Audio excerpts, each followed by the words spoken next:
kohal meil nimekirja täpselt 40 last. Palju praegu 47, 42.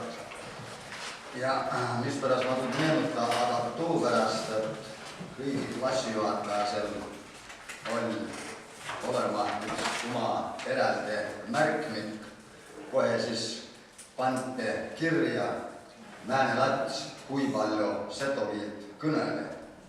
Setoviltest tohib kõnelda tuulaasina.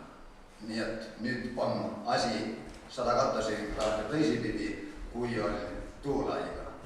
Aga näed, Setovil on mulle suhte jäänud, es jõudab tuud välja võtta ja mand viia.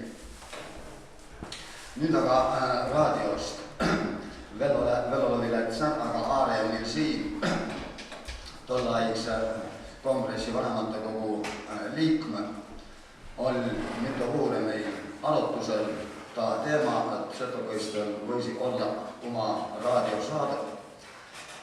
Ja kui 5. aastal oli moodustada valdade liit juba, siis ka tuupand oma ala ja kõige suurem, ütleme, kirjamistuulaiga meil oli Karona Ain Sarv tuu siis koos vai sain süütä pöördumise Vabariigi valitsuse poole ja ma ei tea, võib-olla ka veel mujale ja siis naksevad nii-ütelda läbirääkimise käuma Kultuuriministeeriumiga, tuulaine kultuuriministre oli, ütle nüüd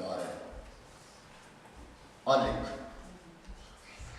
Ja sealt tuli siis jah-sõna pääne ja ka esimene aasta siis rahast raadiot Kultuuriministeerium, aga pääle tuulets juba rahastamine käuma läbi Setomaa kultuuri. Algul oli ühtine programm.